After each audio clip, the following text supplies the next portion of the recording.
দর্শক শ্রোতা, তাহাজ্জুদ নামাজ যে কতটা পাওয়ারফুল, কতটা কাজ করে, এটা কিন্তু আমরা আসলে একটা ভিডিও দেখার পরে কিন্তু এই বিষয়ে বেশ কিছু আলোচনা করবো ইনশাল্লাহ। আপনারা সঙ্গে থাকবেন। রহমান রহিম। আজ 18 আগস্ট 2025 রাত 3:55 প্রথম প্রহর। আল্লাহর উপর ভরসা করে তাহাজ্জুদের সময়ে আমি দীপ্ত কণ্ঠে ঘোষণা করছি, ঢাকা বিশ্ববিদ্যালয় ছাত্র সংসদ নির্বাচন ডাকসুতে এজিএস পদে মহিউদ্দিন খান ভাই অবশ্যই জিতবেন ইনশাআল্লাহ। তো দর্শক শ্রোতা, ভিডিওটি দেখে আপনারা কি বুঝতে পারলেন?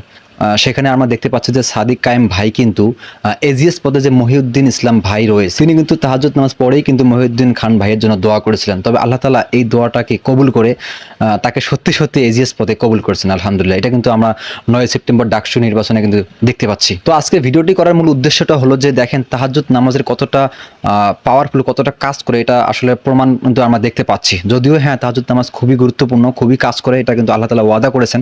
তো আমরা সাদিক কায়েমের সেই দোয়াটা থেকে কিন্তু খুব বেশি আমরা কিন্তু বুঝতে পারলাম যে হ্যাঁ, তাহাজ্জুদ নামাজ আসলেই পাওয়ারফুল, আসলেই কিন্তু এটা কাজ করে। তো দর্শক শ্রোতা, আপনারা জানেন যে 9 সেপ্টেম্বরে কিন্তু ডাকসু নির্বাচন হয়েছে। সেখানে শিবির প্যানেলের 28টি পদের মধ্যে 23টি পদেই কিন্তু শিবির প্যানেল জয়ী হয়েছে, আলহামদুলিল্লাহ। এটা কিন্তু আমরা সবাই দেখতে পাচ্ছি, ঠিক আছে। তবে এটা একটা ইতিহাসের সেরা জয়ী, কেননা একই প্যানেল থেকে ভিপি, জিএস এবং এজিএস হওয়াটা কিন্তু খুব বেশি আমরা দেখি নাই, ঠিক আছে। তো এই বর্তমান সময়ে 2025 সালে এসে ডাকসু নির্বাচনে কিন্তু আমরা দেখতে পেলাম যে শিবির প্যানেলেই 28টি পদের মধ্যে প্রায় 23টি পদেই কিন্তু জয়ী হয়েছে, এটা কিন্তু আমরা দেখতে পেয়েছি। তো বর্তমান ঢাকা বিশ্ববিদ্যালয় ভিপি হিসেবে জয়ী হয়েছেন সাদিক কায়েম। তো সাদিক কায়েমকে তিনি কি করেন বা তার অ্যাক্টিভিজমগুলো কি, এটা কিন্তু আমরা সবাই জানি বা সবাই দেখতে পারতেছি, ঠিক না? তবে সাদিক কায়েম ভাইকে নিয়ে খুব বেশি কথা বলার কিছু নেই, কেননা আমরা তার অ্যাক্টিভিজম, তার কথাবার্তা, তার কাজগুলো দেখে কিন্তু আমরা বুঝতে পারি যে তিনি আসলেই একজন গ্রহণযোগ্য মানুষ। তিনি কিন্তু আসলেই একজন ভিপি পদে জয়ী হওয়ার জন্য যোগ্যতা রাখে, এটা কিন্তু আসলে আমরা বুঝতে পারতেছি। তার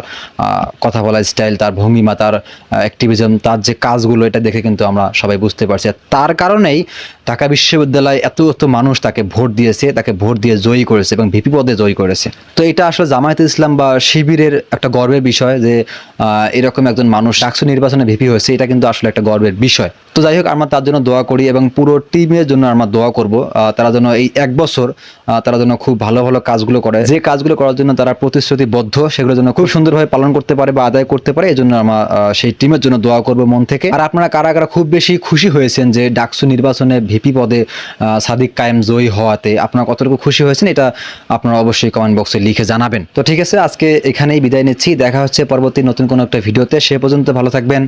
আল্লাহ হাফেজ।